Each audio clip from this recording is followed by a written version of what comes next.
All right, hello everyone. I'm with John today, and we're going to talk about the kind of origins of this project, what inspired it, and the purpose and relevance of this project. So, this is going to be kind of an interview that is kind of like John is interviewing me as well as I'm interviewing John. And I'll start with talking about what kind of inspired this is I did in my last year of art school and honors, I actually kind of dabbled with this idea of doing writing out an interview on paper or in a document and transcribing the entire thing. And I did this all by hand, and that was a really big task. And displayed the portrait as just writing. And what I've ended up doing though is I ended up ditching that idea and continuing on with just working on the large portraits. But what I'm doing now is doing the large portraits and having the interview being part of the portrait. And I think this is important because the people I'm interviewing, drawing a portrait does tell something about the person, but them being able to talk about experiences that are important to them or their whether it be their identity or what they did in the war or the relationships that they got due to specifically being in the military, they all have different kind of stories to tell, and that happens through talking to them and finding that out. And I'm usually trying to let them tell most of the story to me. Um, and it's kind of a skill that I've been developing as this project has been going on. So I'd like John to talk a bit about where his idea for this project came. I run the Veterans Gallery at Unley RSL, and that developed last year. And as part of setting up that organisation for veterans to get involved with creative health, I decided that we should engage with some community based activities, and one of those being Sala. So when I looked at Sala, I kind of remembered back to some of the connections I've made in other places, and including art school. And I remembered meeting you Julian, and meeting him in the lunchroom, and I immediately was um, uh, kind of very observant that Julian had he could identify people in the room, and possibly even that they've got some experience. And you said to me that, hey, look, what's your story? You look like you've got a lot of experience. And I kind of took that as, Julian's a very observant type of person. And I saw his portraits in his third year and also honours. And I thought, well, maybe we need to do something different. Maybe we need to do a portraiture body of work which talks about veterans and identity and talks about their identity, how important it is. And I thought, there's people out there that do realist type portraits, but I thought, let's do something a little bit more conceptual, because the portraits you do they're not realist stuff, but it's a little bit conceptual. But it's It's different. It's different, isn't it? I'll talk about that kind of briefly because I haven't had really a chance to talk about this. Is Yeah. what I do with my portraits is I work from photographs, Mm. but I'm not trying to copy an exact replica of the photograph. I'm trying to enhance the things that we usually forget about in someone's skin. So one of the things that we've seen in Kenny's portrait, or which I've called A Different Shade of Green, is that I've looked at the tones of the skins and emphasized certain parts of the tones. And so if there's a bit of yellow there, I'm amplifying the yellow, so it's much more, you're seeing more of the yellow rather than just skin tone. And that's something that I've done with my practical side of things. And also it gives you a completely different energy to seeing like a really large photograph that's 2 meters by 1.5 meters, and instead seeing a huge drawing of that same size. It has a much more intimate feeling and has this expression about them. And that'd be the gist of what my art style is about. I don't want to go into too much detail about it because it's much more. It's much more than just the drawing. The drawing is just a part of it. Yeah, so and I've obviously learnt something tonight about that as well. But as part of this exhibition, the portraiture has been very important and talking about identity, but also, I decided to bring Daniel Conlin as well, to really talk about the veteran art space and what is it. And I've seen his talks online, and I've seen some of his stuff at the school, and I thought, well, he's the guy to come down and do a talk about this stuff, because he's very, very familiar with the social aspect, the socially engaged practice side of it. Do you want me to talk a little bit about that? Yeah. Right, so socially engaged art practice, and I'm going a little bit off memory here because I read the book about nearly 1.5 years ago, is what I've gotten from it. It's about usually when you have an art practice, is you don't usually think of the social engagement, but what socially engaged art is kind of about the community aspect that art can bring, and not just being about, oh, we're just going to get a bunch of kids together and we're going to do a fun painting. Yeah, that's kind of more like an activity.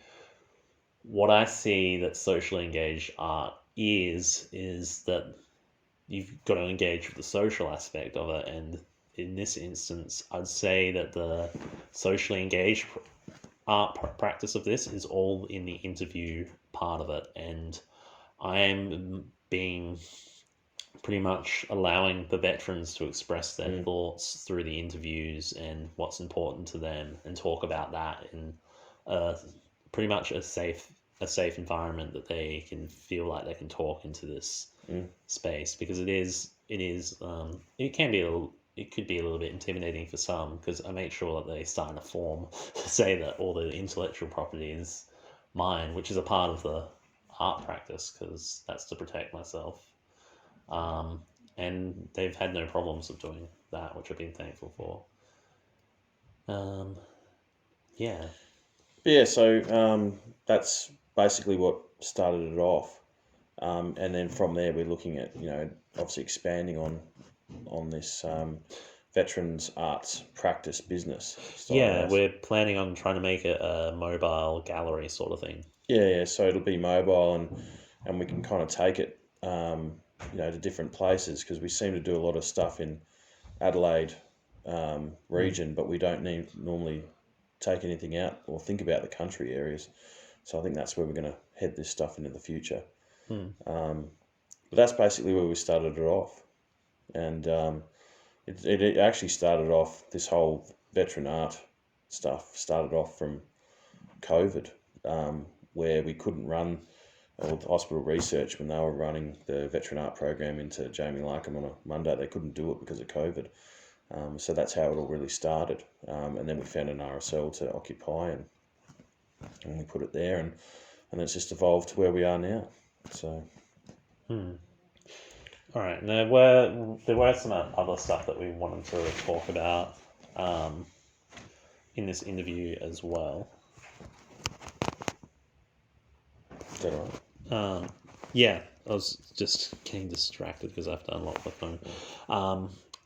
One of the things we want to talk about that I think is important is that we talk about the transition from being in the military to civilian life is one of the topics I wanted to tackle in this interview.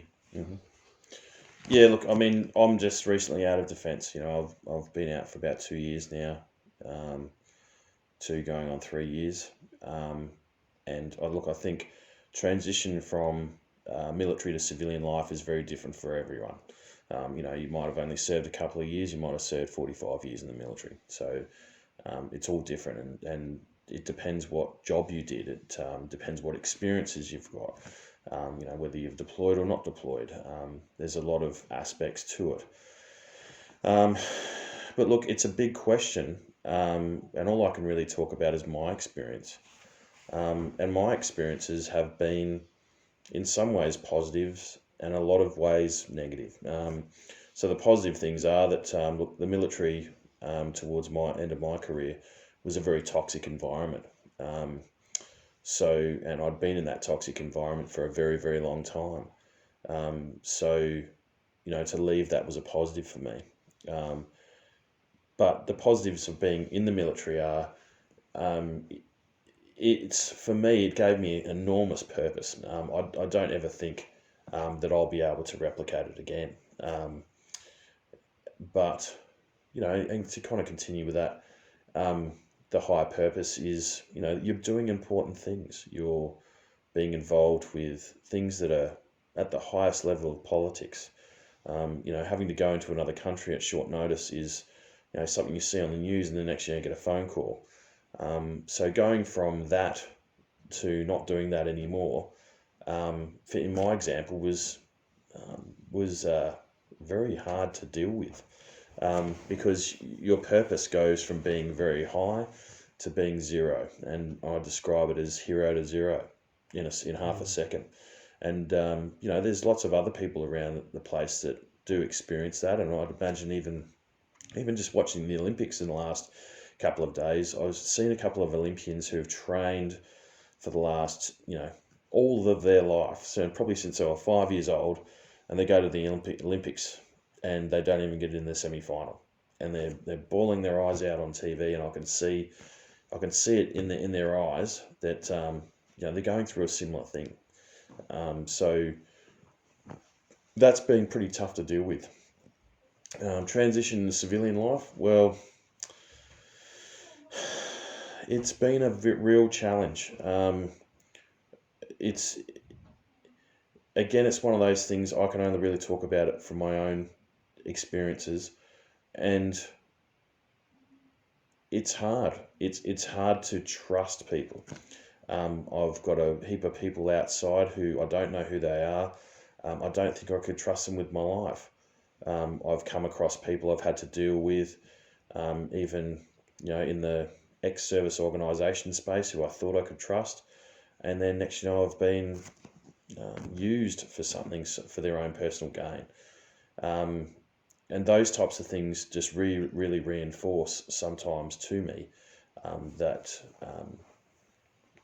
exiting defence and transitioning sometimes isn't well. In my case, sometimes isn't positive. So, looking at just dealing with just all of my injuries and my mental health and all the rest of it, I haven't been able to return to work. But what I have been able to return to is I've been able to return to a little bit of study, just to give me a little bit of purpose. And as part of my transition, I didn't really think, I was a gunslinger, I was an infantry sergeant.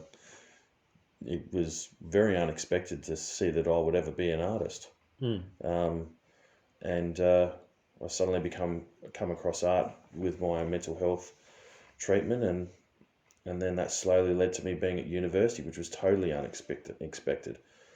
And then having to transition to university environment has been very, very different, rewarding in some aspects and negative in others. And one thing I will take away from civilians, well, particularly from university, and I kind of regard university as kind of being very similar to the workplace. And that place is so different. And I struggle sometimes because I used to walk around a barracks and people would stop and say, "Morning, Sarge." I go to this university I'm at, and I've got some 18-year-olds straight out of school looking at me like I'm a has-been, and that can be tough. That can be tough to deal with, and some of the conversations and just the lack of respect by the general public that I've seen, in the university environment and also outside, it just really astounds me. And they're some of the things that I really kind of really struggle with. However, like with anything, there's always got to be positive. And the positive look, I've been able to re-engage with my family again. Look, I'm not doing those long hours, long weeks anymore. I'm not having to travel as much as I did. I'm able to kind of work on some stuff at home and really kind of, develop my relationships with my children and my wife and all that stuff. So, that's been positive. But look, I haven't got enough time to talk about transition. It's such a massive thing, Mm. and it's so different for others. But it is difficult. It is really hard for some people, and I'll tell you now, for me, it has been extremely hard. But one thing I have done is I've tackled it kind of head on, and I haven't been scared to give something a go. And I think for a lot of veterans, the only way that you're going to get through your transition to civilian life is you have to hit it head on, and you have to deal with it, and you have to approach things, and you have to try and deal with things the best way you can. And you should be willing to accept help with stuff, because you dealt with a lot. Well, I did. I dealt with a lot of big important things inside the military, but there's lots of things that I don't know outside that I've just had to go and find out, go and research. I've never had to really use my Medicare card, all of that stuff. So even a friend of mine, he's paying too much tax on one of his pensions because he didn't claim the tax-free threshold. But he didn't know, because when was the last time he filled in the form to the ATO to receive the tax-free threshold? It would have been 30 years ago. So like just things like that, people aren't familiar with, because in the military, you're just inside that environment. Because 30 years ago, you had to do it by paper, and now they don't do paper anymore. No. It's difficult to do that. Yeah. One of the last things I wanted to talk about was two things. How this was kind of inspired by podcasts and the residency at the Defence Shed, which I've had. And then that's what I'm going to be calling it, because so I'll talk about the residency first, is that I've been going every Wednesday and Saturday. The Defence Shed is open to the veterans to partake, and they talk to their mates and essentially socialize in that regard. And I've been trying to go to a few of as many of those as possible. Usually Wednesdays are the days I'd always go to.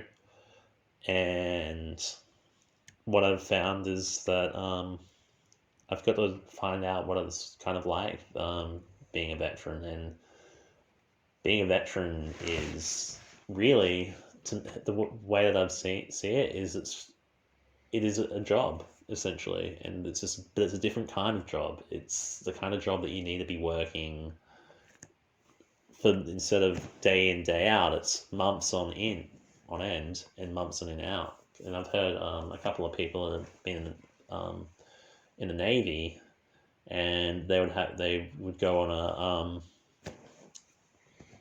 a military tour. I don't know the exact language behind it, and they'd come back only to be sent out again. And that's something you'd only experience in the I military. think the Navy say go to sea, something like that. Yeah, they go to sea and then they come back, but sometimes they get called back right out again. Because that happened in the last 20 years or so. But don't quote me on these kind of things, because it's kind of me paraphrasing more than anything. And lastly, I'm going to talk about how this has been inspired by podcasts. Is that last year during COVID, is what I do in the studio is I just listen to different podcasts on the Joe Rogan Experience.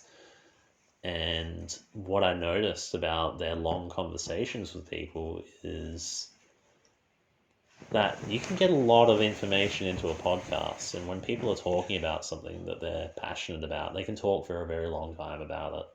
And that's kind of what I'm doing at the moment, but at a much smaller scale. I'm not doing 3-hour interviews. I'm doing 20 to 30 minutes of talking. And it's been a bit of a journey with this podcast, as I've found out that I'm also transcribing these interviews as well into Word documents, and thankfully they have the technology to automatically transcribe a lot of this, but I've had to go through and edit that as well, and that took me a bit by surprise, but it's a lot easier than transcribing the whole interview from scratch. But yeah, to me it's been about having a conversation between two people. In this one, and usually I'd be in the seat of more listening to the person than talking too much, is what I've aimed to do. And that's what I continue to aim to do when this project continues down the track. So, what do you think? What have you got out of this?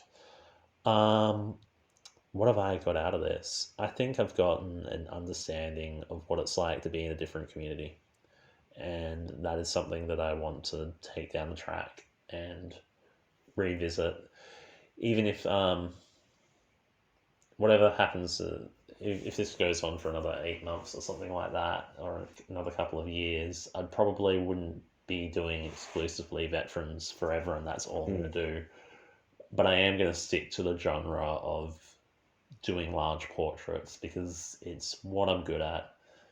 And this interview part, I hope, continues on that path as well, because I've done a couple of interviews before this veteran project started out with a few of my friends, and just trying to get a bearing of things to talk about. And I'd like to actually go back and revisit those portraits.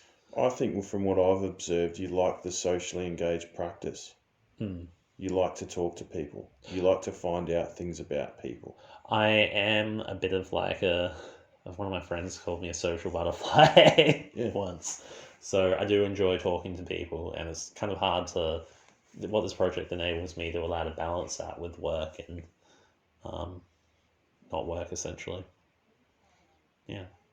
So how have you found the studio environment? Oh, fantastic. I got so much space to look back at my artwork. And the Defence Shed have been very kind. They've set up a couch for me to rest on right next to the portrait, which sometimes I just need, okay, don't look at the artwork for 15 minutes, distract yourself on your phone for 15 minutes and get back into it. And that's just how I work, is I usually work in bursts, and they've got the perfect environment for me to do that. And the shop's a 2-minute walk away, so it's perfect location. And the Defence Shed have obviously welcomed you in. I know they've definitely spoken very highly of you, and they're really happy with the arts guys coming down, the veteran art space coming down to their environment. It's been a lovely community, and what I really admire about the entire Defence Shed, kind of how they've been operating, is that it's all community driven. There's nothing like there's nothing bad going on there, and all the people are there for the right reasons. And it's really just this community gathering of veterans to make sure that they speak with like-minded people and continue that on. And I think it's a beautiful thing. And one of the things that in the TED interview that I did, which he talked about going kayaking and seeing the dolphins, and he said when the kids and all the veterans see the dolphins, that they just forget about everything else for a moment and just appreciate the dolphins. And he thinks that's like a very beautiful kind of thing, and it's about having that environment where kids and family and veterans can also be part of, while it's still there for the veterans mostly as well, but they're able to have that balance, which I find quite nice. Yeah, I mean, one thing I'd like to add is, as part of this project that I've put together and asked you and Daniel to come in as well, is we've been able to engage with some other ex-service organisations, and that being Defence Shed, also Heroes on the Home Front up in Kersbrook to help us with their, they've got a workshop up there that we've been able to build the mobile gallery with, and all of that. Even the Unley RSL, allowing us to use their space. Yeah, which I'm so thankful for, because being able to get those few days to just have my art show up and have important people go to see and whatnot is very important to me. And it's also the building block of my early career artist, because it's one thing to graduate from art school, but it's another thing to have a show after art school as well.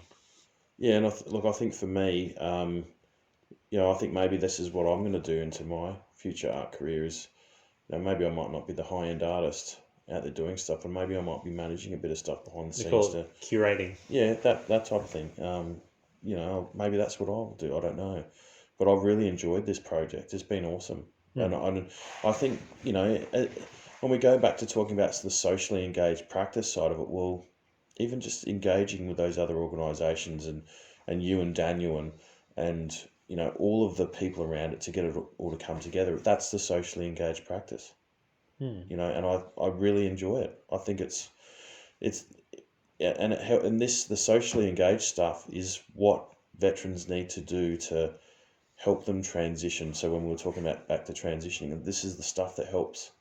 Well, Building that community around you. If you've got a group of friends and mates and people to support you, it makes it worth it to transition and become that person after service. all right. I think that should do it. I think because I know that's more than 20, but it's a little less than 30. Is that all right? Yep, that's good.